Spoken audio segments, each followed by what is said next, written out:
आजचा टॉपिक आहे refraction of light. लाईटचे काही इम्पॉर्टंट प्रॉपर्टी किंवा फेनॉमेनाचा अभ्यास आपल्याला करायचा आहे, त्याला आपण बोलतो रिफ्रॅक्शन ऑफ लाईट. प्रिव्हियस क्लासमध्ये म्हणजे क्लास 9मध्ये आपण अजून एका प्रॉपर्टीचा अभ्यास केलेला, त्याला आपण बोलतो reflection of light. Reflection of light आणि रिफ्रॅक्शन ऑफ लाईट, रिफ्रॅक्शन या टोटली डिफरंट टर्म्स आहे, दोन डिफरंट प्रॉपर्टीज आहे किंवा दोन डिफरंट फेनॉमेनन आहे. जेव्हा तुम्हाला रिफ्रॅक्शन ऑफ लाईट काय असतं हे समजेल, त्यावेळेस ऑटोमॅटिकली रिफ्लेक्शन आणि रिफ्रॅक्शनमध्ये असणारा डिफरन्स सुद्धा समजणार आहे. सगळ्यात आधी रिफ्लेक्शन ऑफ लाईट म्हणजे काय. प्रिव्हियस क्लासमध्ये क्लास 9मध्ये आपला रिफ्लेक्शन ऑफ लाईट या नावाचं एक पूर्ण चॅप्टर होता. त्यामध्ये आपण बघितलं रिफ्लेक्शन ऑफ लाईट म्हणजे काय. सपोज एक सरफेस आहे, ठीक आहे, असा एक सरफेस आहे, एक लाईट रे या सरफेसवरती येऊन आदळते किंवा आपण असं बोलू शकतो a light ray is hitting this surface. या केसमध्ये काय होतं, लाईट रे अशी येणार आणि त्यानंतर इथे आदळल्यानंतर लाईट रे परत बाउन्स ऑफ होणार किंवा बाउन्स बॅक होणार. म्हणजे अशी आहे ना, इथे आदळून अशी परत माघारी फिरणार. This bouncing back of a light, this bouncing back of light is called as reflection. याला आपण काय बोलतो, रिफ्लेक्शन. हे तर आपल्याला माहिती आहे, याला आपण बोलतो रिफ्लेक्शन. आता आपल्याला बघायचं आहे रिफ्रॅक्शन. रिफ्रॅक्शन म्हणजे काय. आपण असं म्हणतो generally light travels in a straight line, बरोबर. आपण काय म्हणतो, generally light travels in a straight line. आपल्याला माहिती की शॅडो कशी फॉर्म होते. सपोज लाईट रेज आहे किंवा एखादा सोर्स आहे, इथे एखादा ऑपेक ऑब्जेक्ट आहे. ऑपेक ऑब्जेक्ट म्हणजे काय, एखादी अपारदर्शक गोष्ट आहे. त्यानंतर एखादा सरफेस सुद्धा तिथे अवेलेबल असेल, तर लाईट रे स्ट्रेट लाईनमध्ये किंवा लाईट रे स्ट्रेट लाईनमध्ये ट्रॅव्हल करतात, त्यामुळे या ऑपेक ऑब्जेक्टची शॅडो फॉर्म होते ऑन दॅट सरफेस. हे सुद्धा आपण बघितलेलं आहे प्रिव्हियस क्लासमध्ये, आठवत आहे. ऑपेक ऑब्जेक्टची शॅडो फॉर्म होते. बट असं आहे का की लाईट रे प्रत्येक वेळेस स्ट्रेट लाईनमध्येच ट्रॅव्हल करेल, असं नाही. म्हणून मी ज्यावेळेस बोलले की light ray generally travels in a straight line, light ray प्रत्येक केसमध्ये स्ट्रेट लाईनमध्येच ट्रॅव्हल करते असं नाही. काही केसेसमध्ये लाईट रे बेंड सुद्धा होता, स्ट्रेट लाईनमध्ये ट्रॅव्हल करत नाही, ते बेंड सुद्धा होता. This bending of light is called as refraction of light. ठीक आहे. लाईट रे स्ट्रेट लाईनमध्ये ट्रॅव्हल न करता लाईट रे ज्यावेळेस बेंड होता, ही जी प्रॉपर्टी असते किंवा हे जे फीचर असतं, याला आपण बोलतो रिफ्रॅक्शन ऑफ लाईट. ठीक आहे. मग लाईटला कसं समजतं, कोणत्या केसमध्ये बेंड व्हायचं आहे किंवा त्यासाठी कोणते रूल फॉलो होते, या सगळ्या गोष्टी आपण रिफ्रॅक्शन ऑफ लाईट या टॉपिकमध्ये समजून घेणार आहोत. तर आतापर्यंत आपल्याला काय समजलं, रिफ्रॅक्शन ऑफ लाईट म्हणजे काय. एक अर्थ आपल्याला समजला की bending of a light bend होते. बेंडिंग ऑफ लाईट किंवा light ray is called as refraction of light. ठीक आहे, समजलं इथपर्यंत. आता यासाठी कोणते रूल फॉलो होता किंवा बेंडिंग नेमकं कशामुळे होतं, या सगळ्या गोष्टी आपण डिस्कस करूया. त्यासाठी आपल्याला माहिती पाहिजे मीडियमचा अर्थ. मीडियमचा अर्थ समजतो आपण ज्यावेळेस बोलतो मीडियम. मीडियम म्हणजे काय, ज्याला आपण मराठीमध्ये बोलतो माध्यम. जसं एअर इज वन मीडियम. ठीक आहे. त्यानंतर वॉटर इज वन मीडियम. ठीक आहे. त्यानंतर let's say glass is one medium. हे सगळे मीडियम आहे. मीडियममध्ये सुद्धा एक टर्म असे रेअरर मीडियम आणि एक टर्म असे डेन्सर मीडियम. डेन्सर मीडियम आणि रेअरर मीडियममध्ये अर्थ यामध्ये असणार फरक काय ते सुद्धा आपल्याला माहिती पाहिजे. डेन्सर मीडियम आणि दुसरं असतं रेअरर और रेअर मीडियम. ठीक आहे. कदाचित याच्यामध्ये असणार फरक सुद्धा तुम्हाला माहिती असेल. डेन्सर मीडियम आणि रेअरर मीडियम याचं लगेच सगळ्यात आधी आपण एक्झाम्पल बघूया. जर मी वॉटर कन्सिडर केला, वॉटर इज डेन्सर मीडियम आणि एअर इज रेअरर मीडियम. ठीक आहे. डेन्सर मीडियम रेअरर मीडियम म्हणजे काय, याच्यामध्ये मॉलिक्यूल जे असतात ते टाईटली पॅक्ड असतात. Molecules are tightly packed. ठीक आहे. आणि या केसमध्ये molecules are not tightly packed.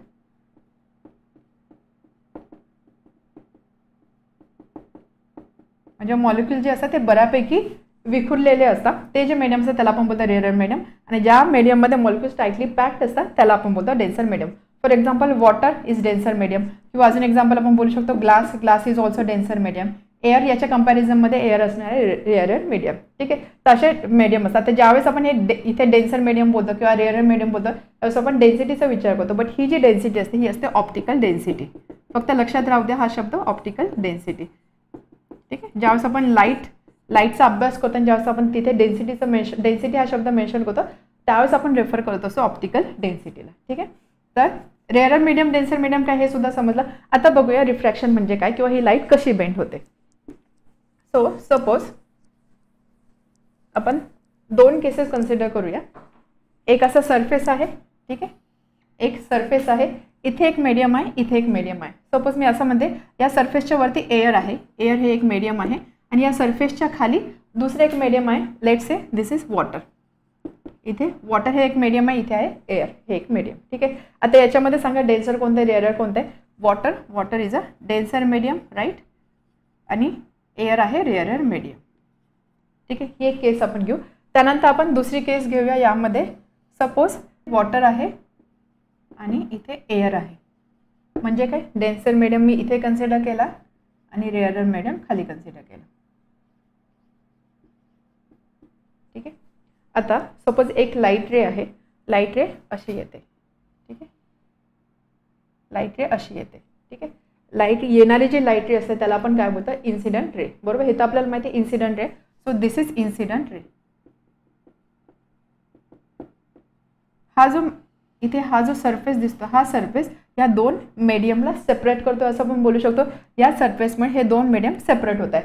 एक लाईट रे येते, ती या सरफेसवर येऊन पडते. आता काय होणार आहे, आयडियली काय व्हायला पाहिजे, ही जी लाईट रे ही अशी येते, अशी अशी खाली स्ट्रेट लाईनमध्ये ती ट्रॅव्हल केली पाहिजे आयडियली. बरोबर, आपण म्हणतो त्याप्रमाणे लाईट रे जी आहे त्याची सरळ पुढे गेली पाहिजे. बट आता इथे होतं काय, इथे एअर आहे, इथे वॉटर आहे, इथे मीडियमचा चेंज होतं. There is change of medium. Medium change होतं, त्यामुळे काय होणार आहे, ही जी लाईट रे आहे ही अशी सरळ नाही जाणार, लाईट रे बेंड होणार आहे. मग ही बेंड कशी होणार, कोणत्या प्रॉपर्टीच्या आधारावरती बेंड होणार आहे, तर नेहमी लक्षात ठेवायचं की ज्यावेळेस light rarer medium to denser मीडियममध्ये ट्रॅव्हल करते त्यावेळेस लाईट रे नेहमी नॉर्मलकडे बेंड होते. So towards normal. ठीक आहे. Towards normal. नॉर्मल म्हणजे काय, नॉर्मल म्हणजे सपोज हा जो एक सरफेस असेल, याला जर मला सांगितलं या सरफेसची नॉर्मल म्हणजे काय, तर नॉर्मल म्हणजे बेसिकली एक अशी परपेंडिक्युलर लाईन ड्रॉ करायची. तर ही जी लाईन असणार आहे, ही लाईन या सरफेसला नॉर्मल असणार आहे. मग आता ज्यावेळेस लाईट रे इथे आली, या सरफेसपर्यंत आली, इथपर्यंत तर एअरच होती. सो स्ट्रेट आली. आता एअर नंतर वॉटरमध्ये ती एंटर करते, मीडियम चेंज होते, त्यामुळे काय होणार आहे, लाईट रे अशी आयडियली अशा पाथमध्ये ट्रॅव्हल करायला पाहिजे होती, बट लाईट रे अशी स्ट्रेट जाणार नाही. तर ती लाईट रे चेंज करणार आहे तिची डायरेक्शन चेंज करणार आहे. डायरेक्शन कशी चेंज होणार आहे, तर ही हा जो सरफेस आहे याची नॉर्मल कशी असणार आहे, हा सरफेस आहे याची नॉर्मल म्हणजे अशी एक परपेंडिक्युलर लाईन मला ड्रॉ करावी लागेल. दिस इज दी नॉर्मल. ज्यावेळेस लाईट रेअरर मीडियममधून डेन्सर मीडियममध्ये येते त्यावेळेस लाईट नेहमी नॉर्मलच्या दिशेला बेंड होते. म्हणजे अशी चालली होती ती अशी न जाता आता ती इकडे बेंड होणार आहे. बेंड होणार म्हणजे काय, ती अशी येणार. ठीक आहे. लाईट रे अशी येणार आहे. So this bending of light while traveling from one medium to other medium is called as refraction of light. हे जे बेंडिंग असं लाईटचं याला आपण बोलतो रिफ्रॅक्शन ऑफ लाईट. समजली पहिली केस. ज्यावेळेस लाईट रे एअरमधनं वॉटरमध्ये म्हणजेच रेअरर मीडियममधून डेन्सर मीडियममध्ये येते. नेहमी लक्षात ठेवा, रेअरर टू डेन्सर असेल त्यावेळेस ते नॉर्मलच्या दिशेला किंवा नॉर्मलला लागून नसणार आहे. म्हणजे अशी स्ट्रेट जायला पाहिजे होती, बट ते आता इकडे शिफ्ट होते, नॉर्मलकडे शिफ्ट होते. ठीक आहे. सेकंड केस, ज्यावेळेस लाईट रे वॉटरमधून एअरमध्ये येते म्हणजे डेन्सर मीडियममधून रेअरर मीडियममध्ये येते. ह्या केसमध्ये सपोज एक लाईट रे मी अगेन अशी कन्सिडर करते, एका सेम मीडियममधून वॉटरमधनं लाईट रे चालली होती, स्ट्रेट चालली. आता काय होते, इथे चेंज ऑफ मीडियम होते, वॉटरमधून एअरमध्ये येते, डेन्सर टू रेअरर त्याचं ट्रान्झिशन होते. तर नेहमी लक्षात ठेवायचं, ज्यावेळेस रेअरर टू डेन्सर असेल त्यावेळेस टुवर्ड्स नॉर्मल होणार आहे, आणि ज्यावेळेस डेन्सर टू रेअरर असणार त्यावेळेस त्याच्या ऑपोजिट म्हणजे काय, नॉर्मलपासून दूर ती वेव्ह जाणार आहे. त्यामुळे डेन्सर टू रेअरर असेल तर अवे फ्रॉम नॉर्मल. ठीक आहे. म्हणजे डायरेक्शन कशी चेंज होते. सो लाईट रे अशी आली, त्यासाठी आपला रेफरन्स कसला पाहिजे, नॉर्मलचा. हा सरफेस आहे, याची नॉर्मल म्हणजे काय, अशी एक परपेंडिक्युलर लाईन. ठीक आहे. ही अशी नॉर्मल आहे. इथे येणार, इथपर्यंत लाईट रे येणार. आता काय होणार आहे, मीडियम चेंज होते, लाईट रे या नॉर्मलपासून दूर जाणार आहे. म्हणजेच काय, लाईट रे अशी काही ट्रॅव्हल करणार आहे. आयडियली लाईट रेनी कसं ट्रॅव्हल करायला पाहिजे होतं. ठीक आहे. ही आयडियल सिच्युएशन आहे. बट आता मीडियम ज्यावेळेस चेंज होतं त्यावेळेस ती नॉर्मलपासून दूर जाते. म्हणजे हा जो वे आहे त्यापासून अजून थोडी मला अशी दाखवायला लागेल, distorted. So this change of direction of light ray is called as refraction of light. समजला अर्थ काय. तर यामध्ये तुम्हाला इम्पॉर्टंट काय लक्षात ठेवायचं आहे, लाईट बेंड होते. कशामुळे बेंड होते, because of change of medium. Change of मीडियममुळे तिचं स्पीडसुद्धा चेंज होते, डायरेक्शनसुद्धा चेंज होते. सो ज्यावेळेस रेअरर टू डेन्सर असणार आहे त्यावेळेस लाईट रे नॉर्मलकडे शिफ्ट होणार आहे, आणि डेन्सर टू रेअरर असणार आहे त्यावेळेस लाईट रे नॉर्मलपासून दूर जाणार आहे. This property or this phenomenon is called as refraction of light. ठीक आहे. आता हे असं काय होतं बघा, हे तुम्ही डेली लाईफमध्ये सुद्धा रिलेट करू शकता. सपोज मी वॉक करते, मी चालली आहे आणि मी प्लेन रोड आहे, प्लेन रोडवरती मी चालत आहे. चालत असताना मी व्यवस्थित माझ्या प्रॉपर स्पीडनी चालेल, मला जो कन्व्हिनियंट स्पीड असेल त्या स्पीडने मी चालणार आहे. त्यानंतर सपोज पुढे जाऊन जर इथे एखादी नदी आली किंवा पाणी लागलं किंवा आपण असं बोलू शकतो समुद्र आहे, इथे असं पाणी आहे, माझा जो स्पीड आहे हा स्पीड सेम राहणार आहे का? हे एक मीडियम होतं आणि त्यानंतर हे एक दुसरं मीडियम आहे. ठीक आहे, मी ज्या स्पीडनी रोडवर चाललेली आहे त्या स्पीडनी मी या पाण्यामध्ये चालू शकते किंवा आपण असं बोलू पाणी असेल किंवा चिखल असेल रस्त्यावरती, सेम स्पीडनी मी चालेल का? नाही, माझं स्पीड चेंज होणार आहे, माझी डायरेक्शनसुद्धा चेंज होऊ शकते. तर त्याच पद्धतीने लाईटचं सुद्धा होत आहे. लाईटमध्ये सुद्धा ज्यावेळेस लाईट एका मीडियममधून दुसऱ्या मीडियममध्ये जाते तसं ऑटोमॅटिकली तिचा स्पीड चेंज होणार आहे किंवा तिची डायरेक्शनसुद्धा चेंज होणार आहे. सो रिफ्रॅक्शन ऑफ लाईटला आपण कसं लिहू शकतो किंवा याला आपण कसं डिफाईन करू शकतो? Wien light travels from one transparent medium to another transparent medium, it changes its direction, it changes its direction. Light ज्यावेळेस एका ट्रान्सपरंट मीडियममधून दुसऱ्या ट्रान्सपरंट मीडियममध्ये ट्रॅव्हल करते त्यावेळेस तिची डायरेक्शन चेंज होते. आयडियली अशी जायला पाहिजे, इथे डायरेक्शन चेंज झाली.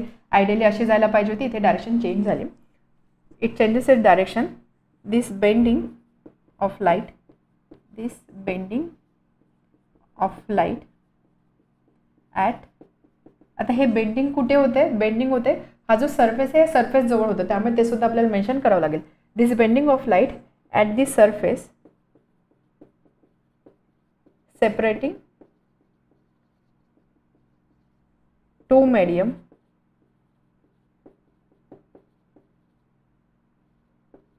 is called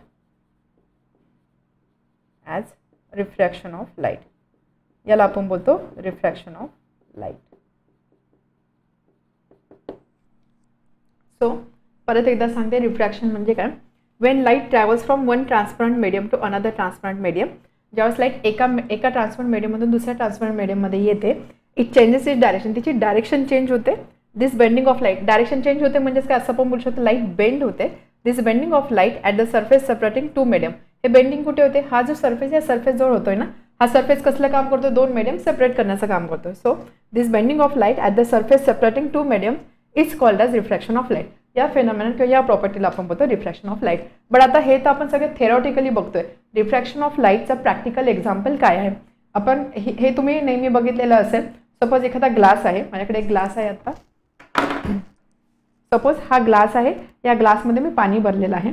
हा एक स्ट्रॉ आहे. ठीक आहे, स्ट्रॉची थिकनेस युनिफॉर्म आहे, आपण बोलू शकतो डायमीटर युनिफॉर्म आहे. सपोज हा जो स्ट्रॉ आहे हा स्ट्रॉ मी या पाण्यामध्ये टाकला असा. ठीक आहे, तुम्ही बघू शकता हा जो स्ट्रॉचा जो पोर्शन पाण्याच्या वर आहे त्याची थिकनेस आणि खाली जो पाण्यामध्ये तुम्हाला स्ट्रॉचा पोर्शन दिसतोय त्याची थिकनेस, या दोन्ही थिकनेसमध्ये डिफरन्स तुम्हाला दिसतोय. इवन दो स्ट्रॉची जी थिकनेस आहे किंवा स्ट्रॉची जी डायमीटर आहे ती सेम आहे. ठीक आहे, आता हे जर सपोज हा जो स्ट्रॉ मी असा याच्यावरती असा तिरकस ठेवला, यामध्ये तुम्ही बघू शकता हा जो सरफेस आहे इथे बघा, हा वरती एअर आहे असं आपण बोलू शकतो. This is one medium air, water is another medium. यामध्ये जर तुम्ही बघितला स्ट्रॉ असा जर बघितला स्ट्रॉ असा स्ट्रेट दिसतोय, बट हा जो सरफेस आहे एअर आणि वॉटर यांना सेपरेट करणारा हा जो सरफेस आहे, या सरफेस जवळ हा जो स्ट्रॉ आहे हा स्ट्रॉ तुटलेला दिसतो, ब्रोकन दिसतो किंवा असं दिसेल बघा, असा स्ट्रेट जातो आणि खाली त्याचा जो रिमेनिंग पोर्शन आहे तो थोडासा शेप झालेला दिसतो. So this is called as refraction of light. हे असं कशामुळे दिसतंय? लाईटच्या रिफ्रॅक्शनमुळे. या व्यतिरिक्त अजून एक्झाम्पल आहे, स्विमिंग पूल असेल. ठीक आहे, स्विमिंग पूल जर तुम्ही बाहेरून बघितला, स्विमिंग पूलची जी खोली असते किंवा जी डेप्थ असते ती तुम्हाला कमी दिसते, बट ॲक्च्युअली ज्यावेळेस तुम्ही त्या पूलमध्ये पाण्यामध्ये जाणार त्यावेळेस तुम्हाला समजेल की जेवढी खोली किंवा जेवढी डेप्थ तुम्हाला दिसत होती त्यापेक्षा जास्त खोल तो स्विमिंग पूल आहे. हे कशामुळे वाटतं? हे सगळं काय होतं? आपल्याला भास होतोय. हा सगळा भास कशामुळे होतो? This happens because of refraction of light. Refraction of लाईटचं अजून ज्यावेळेस रेनबो फॉर्म होतो, जो इंद्रधनुष्य फॉर्म होतो, इंद्रधनुष्य फॉर्म होताना सुद्धा रिफ्रॅक्शन ऑफ लाईट हे एक महत्त्वाचं काम करतं. किंवा अजून एक एक्झाम्पल, तुम्हाला ही टर्म माहिती असेल, मिराज. मिराज किंवा याला आपण मराठीमध्ये बोलतो मृगजळ. ठीक आहे, डेझर्ट एरिया किंवा वाळवंटाचा जो एरिया असतो जिथे खूप हाय टेम्परेचर असतं त्यावेळेस बऱ्याचदा रोडवरून जात असताना आपल्याला असा भास होतो की पुढे पाणी पडलेलं आहे किंवा पाण्याचा साठा आपल्याला दिसतो. ते पाणी नसतं, तो फक्त आपल्याला झालेला भास असतो. आणि हा जो भास होतो हा कशामुळे होतो? This happens because of refraction of light. आणि ही जी प्रॉपर्टी असते की ज्याच्यामध्ये आपल्याला असं फील होतं की समोर पाणी आहे, याला आपण बोलतो मिराज. आता या सगळ्या गोष्टीचं एक्सप्लेनेशन आपण बघणार आहोत की हे एक्झॅक्टली कशामुळे होते, या सगळ्या गोष्टीचं एक्सप्लेनेशन आपण बघणार आहोत. But as of now refraction of light म्हणजे काय किंवा त्याचे प्रॅक्टिकल एक्झाम्पल्स काय, कुठे कुठे रिफ्रॅक्शन ऑफ लाईट आपल्या लाईफमध्ये येतं, त्यासाठी हे एक्झाम्पल मी दिलेलं आहे. ठीक आहे, समजलं रिफ्रॅक्शन ऑफ लाईट म्हणजे काय. आता रिफ्रॅक्शन ऑफ लाईट आपण एक ग्लास स्लॅब कन्सिडर करून समजून घेऊया.